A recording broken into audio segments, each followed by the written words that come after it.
Let me just briefly use logic to try and demonstrate that the existence of God is not only believable, but logically reasonable.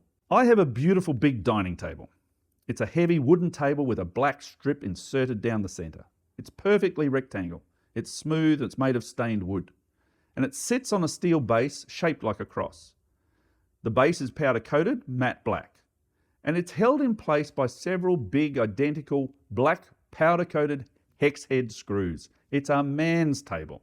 And it takes 7 football players to move it, and it will probably survive into the millennium. Now, do you want to know how it was made? Well, it wasn't. There was an avalanche 3 billion years ago, and the trees slid down the hill, and the edges of them were smoothed. Then came a flood and brought all of these pieces together.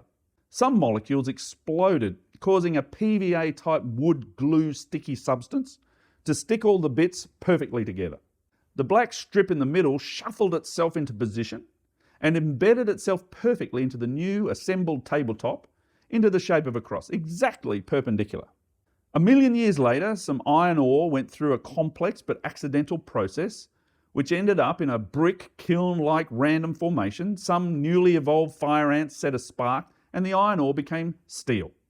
It formed itself over another million or so years, well, let's make it 10 million, and then some matte black powdery substance puffed out of an exploding volcano and welded everything together and painted everything in even layers.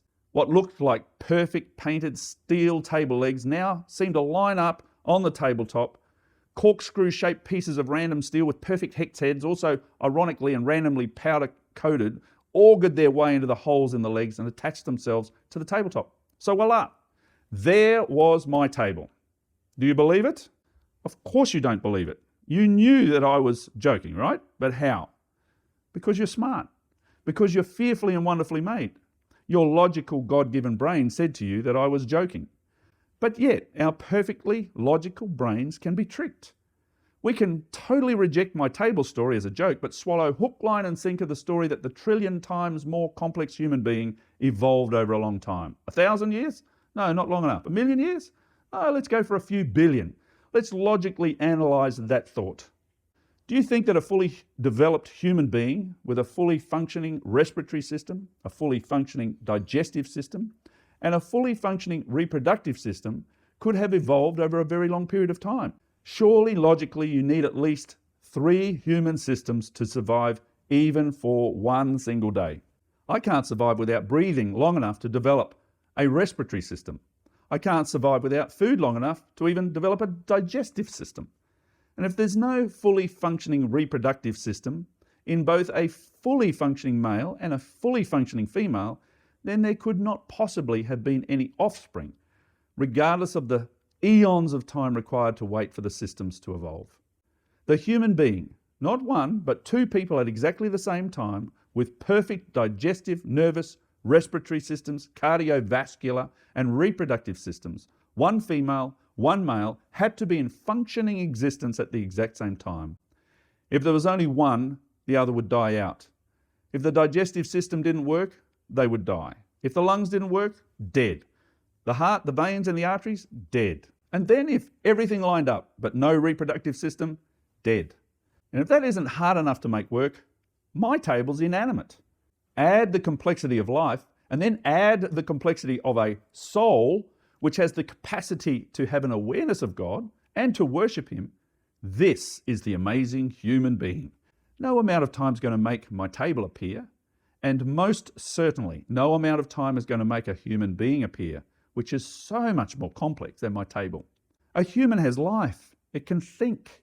A human being loves and laughs and cries and remembers and smells and dances. When I hear some random noise at night in my house, I never actually think that it's my dining table dancing or falling in love with my fridge. Do you truly think that given enough time, even 1 billion years, that my table is going to form by itself? What about 2 perfect human beings? Because there have to be 2.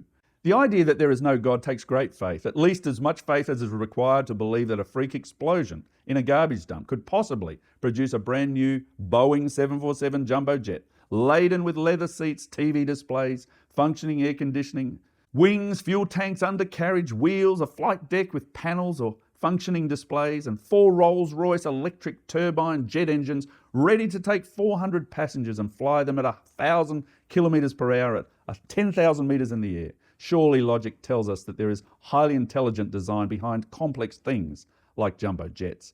And as complex as jumbo jets might be, they don't come close to the complexity required for that little thing called life.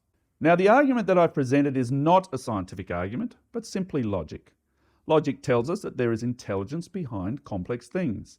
And in the case of our amazing and complex universe and our own complex existence, is it more probable that a highly intelligent being thought, planned, designed, and created everything we know and see? Therefore, to make any sense of our existence, an intelligent creator is required. God does exist, and God created what we see about us, and God created you. Are you ready to deepen your relationship with Him and live a life firmly rooted in His love and teachings? Join the Milk Course today and build the deepest of deep foundations. Embark on a journey of faith, transformation, and eternal hope. Looking forward to seeing you in Milk.